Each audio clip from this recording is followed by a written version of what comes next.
നമസ്കാരം. നിളയോര വിശേഷങ്ങളിലേക്ക് സ്വാഗതം. മൃദു ഹിന്ദുത്വ സമീപനമാണ് കോൺഗ്രസിന്റെ മുഖമുദ്രയെന്ന് അഡ്വക്കേറ്റ് സന്തോഷ് കുമാർ MP. കോൺഗ്രസ് പ്രവർത്തകരെ BJPയിലേക്ക് എത്തിക്കുന്ന ട്രാവൽ ഏജൻസിയായാണ് കോൺഗ്രസ് ഓഫീസിന്റെ പ്രവർത്തനമെന്നും അദ്ദേഹം കുറ്റപ്പെടുത്തി. പട്ടാമ്പി നിയോജക മണ്ഡലം LDF തെരഞ്ഞെടുപ്പ് കൺവെൻഷൻ ഉദ്ഘാടനം ചെയ്ത് സംസാരിക്കുകയായിരുന്നു അദ്ദേഹം.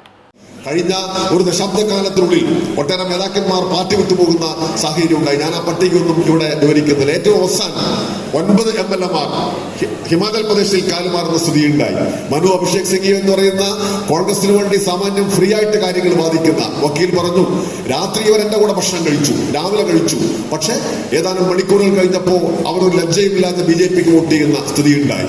BJPയെ പരാജയപ്പെടുത്തുക എന്ന് പറയുന്ന ഏറ്റവും വലിയ രാഷ്ട്രീയ ദൗത്യം ഇന്ത്യ ഏറ്റെടുക്കുന്ന സന്ദർഭത്തിൽ അവരെ സഹായിക്കുന്ന BJPയിലേക്ക് ആളുകളെ അയച്ചുകൊണ്ടിരിക്കുന്ന, സത്യത്തിൽ കോൺഗ്രസ് ഓഫീസിനകത്ത് നിന്ന് ഒരു ട്രാവൽ ഏജൻസി ആരംഭിച്ച് ആ ട്രാവൽ ഏജൻസി വെച്ചുകൊണ്ട് മുഴുവൻ ആളുകളെയും BJPയിൽ എത്തിക്കുന്ന അപമാനകരമായ ഒരു ദൗത്യമാണ് കോൺഗ്രസ് നിറവേറ്റിക്കൊണ്ടിരിക്കുന്നത്. അപ്പൊ ഇത് ജനങ്ങൾ നല്ലതുപോലെ തിരിച്ചറിയേണ്ടതുണ്ട്.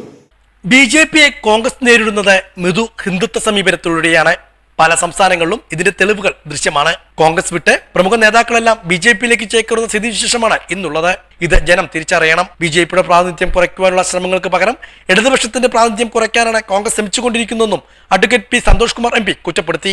BJPയുടെ പ്രാതിനിധ്യം കുറയ്ക്കുക എന്ന ഏറ്റവും വലിയ രാഷ്ട്രീയ ദൗത്യത്തിന് വേണ്ടി ഇന്ത്യ ഒന്നായി പ്രവർത്തിക്കുമ്പോൾ ഇടതുപക്ഷത്തിന്റെ പ്രാതിനിധ്യം കുറയ്ക്കലാണ് തങ്ങളുടെ രാഷ്ട്രീയ അജണ്ടയെന്ന് ഒരു ലജ്ജയുമില്ലാതെ കോൺഗ്രസ് നേതൃത്വം പ്രഖ്യാപിക്കുന്നു. അതിന്റെ ഭാഗമായിട്ടാണ് ഒരു സംഘം കോൺഗ്രസ് നേതാക്കന്മാർ ഇവിടെ വന്ന് മത്സരിക്കുന്നത്. ഏതെങ്കിലും ഒരു രാഷ്ട്രീയ പാർട്ടി അവരുടെ സ്ഥാനാർത്ഥിയായി ആര് മത്സരിക്കണം എന്നൊക്കെ തീരുമാനിക്കുന്നതിന് അവരുടെ പൂർണ്ണമായ അവകാശമുണ്ട്. അത്തരം അവകാശങ്ങളിലൊന്നും ഇടപെടുന്ന ഒരു പാരമ്പര്യം ഇടതുപക്ഷ ജനാധിപത്യം മുന്നണിക്കില്ല. പട്ടാമ്പി സിത്താര ഓട്ടോത്തിൽ വെച്ചാണ് LDF പട്ടാമ്പി തിരഞ്ഞെടുപ്പ് കൺവെൻഷൻ സംഘടിപ്പിച്ചത്. പാലക്കാട് പാർലമെന്റ് മണ്ഡലം LDF സ്ഥാനാർത്ഥി A. വിജയരാഘവന്റെ തിരഞ്ഞെടുപ്പ് പ്രചരണപ്രവർത്തനങ്ങളുടെ ഭാഗമായിരുന്നു മണ്ഡലതല കൺവെൻഷൻ സംഘടിപ്പിച്ചത്. കൺവെൻഷനിൽ CPM Pattambi area secretary T. Gopalakrishnan അധ്യക്ഷനായിരുന്നു. സ്ഥാനാർത്ഥി A. വിജയരാഘവൻ, മറ്റു നേതാക്കളായ NN Krishnadas, A. Ramaswamy, Ashraf Ali Vellappuzha, K. Parameswaran, Jayakrishnan പടനായകത്ത്, NP Vinayakumar, P. സുന്ദരൻ തുടങ്ങിയ നേതാക്കളും പങ്കെടുത്ത് സംസാരിച്ചു. 1500 അംഗ തിരഞ്ഞെടുപ്പ് കമ്മിറ്റിയും 101 അംഗ എക്സിക്യൂട്ടീവ് കമ്മിറ്റിയും രൂപീകരിച്ചു. മുഹമ്മദ് മോസിൻ MLA ചെയർമാനും NP വിനയകുമാർ കൺവീനറുമായുള്ള തിരഞ്ഞെടുപ്പ് കമ്മിറ്റിയാണ് രൂപീകരിച്ചിരിക്കുന്നത്. ദേശമംഗലം പള്ളത്ത് യുവാവിന് കുത്തേറ്റു. ഇന്ന് ഉച്ചയോടെ പള്ളം വയ്യാട്ടുകാവിൽ മുഹമ്മദ് മകൻ സ്വാലിഹിനെയാണ് തളി സ്വദേശികളായ 2 യുവാക്കൾ വീട്ടിൽ കയറി കുത്തി പരിക്കേൽപ്പിച്ചത്. കഴിഞ്ഞ ദിവസം രാത്രി പള്ളത്തുള്ള ടർഫ് ഗ്രൗണ്ടിൽ നടന്ന ഫുട്ബോൾ കളിക്കിടെയുണ്ടായ വാക്കേറ്റത്തെ തുടർന്നാണ് ഇന്നുച്ചയോടെ ഇവർ വീട്ടിൽ കയറി ആക്രമിച്ചത്. കൂടാതെ മകനെ ഉപദ്രവിക്കുന്നത് കണ്ട് പിടിച്ചുമാറ്റാനെത്തിയ സ്വാലിഹിന്റെ ഉമ്മയെയും ഇവർ മർദ്ദിച്ചു. ഇതിനുശേഷം പ്രതികൾ ഓടി രക്ഷപ്പെടുകയായിരുന്നു. തുടർന്ന് സ്വാലിഹിനെ മെഡിക്കൽ കോളേജ് ആശുപത്രിയിൽ പ്രവേശിപ്പിച്ചു. ചെറുതുരുത്തി പോലീസ് സ്റ്റേഷനിൽ നൽകിയ പരാതിയെ തുടർന്ന് പോലീസ് ആശുപത്രിയിലെത്തി സ്വാലിഹിന്റെ മൊഴി രേഖപ്പെടുത്തി. തുടർന്ന് കേസെടുത്ത് അന്വേഷണം ആരംഭിച്ചു. ചെറുതുരുത്തി പോലീസ് പ്രതികളെ പിടികൂടി. വികസന പാതയിലായിരുന്ന പാലക്കാട് മണ്ഡലത്തിൽ കഴിഞ്ഞ 5 വർഷമുണ്ടായ വികസന മുടക്കം ഇല്ലാതാക്കാനുള്ള ശ്രമമാണ് ഉണ്ടാവുകയെന്ന് പാലക്കാട് പാർലമെന്റ് മണ്ഡലം LDF സ്ഥാനാർത്ഥി A. വിജയരാഘവൻ. പട്ടാമ്പിയിൽ LDF തെരഞ്ഞെടുപ്പ് കൺവെൻഷനിൽ സംസാരിക്കുകയായിരുന്നു അദ്ദേഹം. വികസന പാതയിലായിരുന്ന പാലക്കാട് മണ്ഡലത്തിൽ കഴിഞ്ഞ 5 വർഷം വികസനം മുരടിപ്പാണ് ഉണ്ടായത്.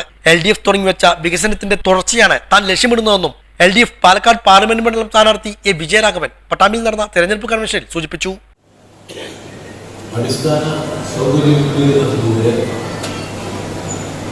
ഒരുപാട് പുതിയ സാധ്യതകൾ രൂപപ്പെടുത്താൻ കഴിയുന്ന ഒന്നാണ് പാലക്കാട്. ഈ പ്രദേശം ആ സവിശേഷതകൾ ഉപയോഗപ്പെടുത്തിക്കൊണ്ട് കേന്ദ്ര ഗവൺമെന്റ് സംബന്ധിച്ചിടത്തിൽ കേന്ദ്ര കേരള ഗവൺമെന്റുകളുടെ സ്ഥാപിച്ചുകൊണ്ട് വികസനപരമായി മുന്നോട്ട് കൊണ്ടുപോകുക കഴിഞ്ഞ കുറെ കാലമായി നടത്തിവരുന്ന പ്രവർത്തനങ്ങൾക്ക് ഒരു ഇടവേളയില്ലായ 5 വർഷമാണ് പിന്നിട്ടത്. ആ ഇടവേള UDF ജയിച്ചതിന്റെ ഭാഗമായിട്ട് ഉണ്ടായിട്ടുള്ളത്. കോൺഗ്രസുകാരെല്ലാം BJPയിലേക്ക് പോകുന്ന കാഴ്ചയാണ് ഇന്ന് കാണാനാകുന്നത്. പണ്ട് മുതലേ കോൺഗ്രസുകാർ BJPയുടെ ബന്ധുക്കളാണെന്നുള്ള കാര്യം പത്മജ വേണുഗോപാൽ BJPയിലേക്ക് പോയപ്പോഴാണ് താനും അറിയുന്നതെന്നും A. വിജയരാഘവൻ പരിഹസിച്ചു. കഴിഞ്ഞ തെരഞ്ഞെടുപ്പിലെ തൃശ്ശൂർ നിയോജകമണ്ഡലത്തിൽ സ്ഥാനാർത്ഥി കൂടിയായിരുന്നല്ലോ ശ്രീ കെ കരുണാകരന്റെ മകൾ പത്മജ. BJP ചേരാൻ പോയതെങ്ങനെയാ? KPCC ഓഫീസിൽ നിന്ന് ഇറങ്ങി സ്വന്തം വീട്ടിൽ പോയി, കരുണാകരന്റെ ചിത്രത്തിൽ മാലട്ട് ഡൽഹിയിൽ പോയി, നന്ദയില് അവിടെ ചെന്ന് ജാവ്ദേക്കറിന്റെ കയ്യിൽ നിന്ന് BJPക്കുള്ള ഒരു കടലാസ് ഇടയ്ക്കലിക്ക് കൊടുക്കുന്നുണ്ട്, പേപ്പറിൽ ഇടയ്ക്കലിക്കാണ് ടിവിയിൽ. അവിടെ പോയി ആ മറ്റേ കാവിയുള്ള ഒരു ഇതൊക്കെ സ്വീകരിച്ച് നേരെ തിരിച്ചു വന്ന് വിമാനത്താവളത്തിൽ ഇറങ്ങി മാരാർജി ഭവനിൽ പോയി KG മാരാരും എൻ്റെ അച്ഛനും ബന്ധുക്കളായിരുന്നു എന്ന് പറഞ്ഞ് പത്രസമ്മേളനം നടത്തുന്ന ദൈന്യതയ്ക്കും നമുക്ക് സാക്ഷികളായി. ഞാൻ ഇത്ര കാലം നമ്മുടെ കെ കരുണാകരൻ മാരാരാണെന്ന് ഞാൻ അറിഞ്ഞിട്ടില്ല.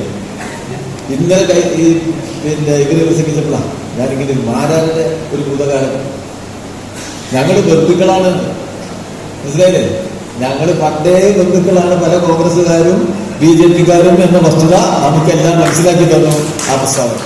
നവീകരിച്ച മാട്ടായ അച്യുതപുരം റോഡ് ഗതാഗതത്തിന് തുറന്നുകൊടുത്തു. തൃത്താല MLAയുടെ പ്രാദേശിക വികസന ഫണ്ടിൽ നിന്നും 15 ലക്ഷം രൂപയും തൃത്താല പഞ്ചായത്ത് അനുവദിച്ച 5 ലക്ഷം രൂപയും ചെലവഴിച്ചാണ് റോഡിന്റെ നവീകരണം പൂർത്തീകരിച്ചത്.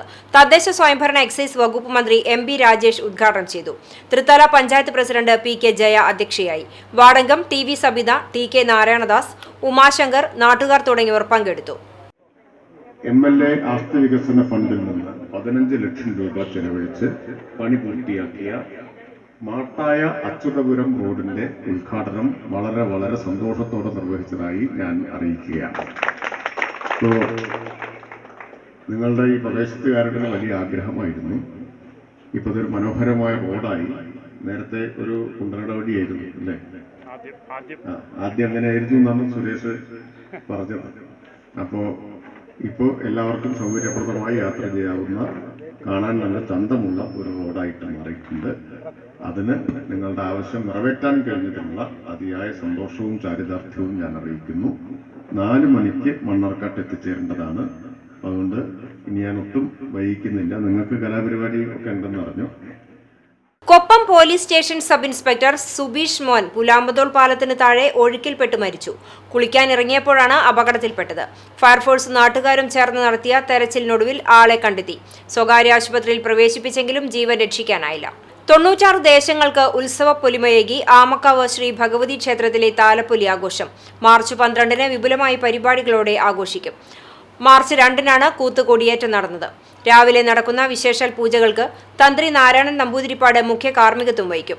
ഉച്ചയ്ക്ക് 3 മണിയോടെ 5 ആന പഞ്ചവാദ്യത്തോടെ ക്ഷേത്രനടയിൽ നിന്നും ദേവസ്വം എഴുന്നള്ളിപ്പിന് തുടക്കമാകും. ചിറക്കൽ കാളിദാസൻ, തിരുവമ്പാടി ചന്ദ്രശേഖരൻ, ഗുരുവായൂർ നന്ദൻ, നന്ദിരത്ത് ഗോപാലകൃഷ്ണൻ, കൂറ്റനാട് വിഷ്ണു, ചെർപ്പുളശ്ശേരി രാജശേഖരൻ, കണ്ണൻ, മീനാട് വിനായകൻ, ആര്യനന്ദൻ തുടങ്ങിയ തലയെടുപ്പുള്ള 27 ഗജവീരന്മാരും പ്രഗത്ഭരായ പഞ്ചവാദ്യ കലാകാരന്മാരും അണിനിരക്കുന്ന വിവിധ കമ്മിറ്റികളുടെ പൂരം എഴുന്നള്ളിപ്പ് സമയക്രമമനുസരിച്ച് ക്ഷേത്രനടയിൽ അരങ്ങേറും. വിവിധ ആഘോഷ കമ്മിറ്റികളുടെ ആന, മേളം, പഞ്ചവാദ്യം എന്നിവയും തകിൽ, കാവടി, തിറ, പൂതൻ, കാള, വരവ്, കരിങ്കാളി എന്നിവയും ഉത്സവത്തിന് മിഴിവേകും. വൈകിട്ട് തായമ്പക ഉണ്ടാകും. രാത്രി 1:30-ന് താലത്തോടുകൂടിയുള്ള ദേവസ്വം കമ്മിറ്റിയുടെ എഴുന്നള്ളിപ്പും മറ്റു പ്രധാന കമ്മിറ്റികളുടെയും രാത്രി എഴുന്നള്ളിപ്പുകളും ഉണ്ടാകും.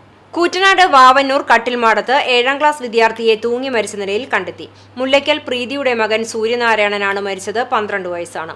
വീടിന്റെ മുകൾ നിലയിലേക്ക് പോയ സൂര്യനാരായണനെ വിളിച്ചിട്ടും വിളി കേൾക്കാതിരുന്നതോടെ നോക്കാനെത്തിയ അമ്മയാണ് കുട്ടിയെ തൂങ്ങിയ നിലയിൽ കാണുന്നത്.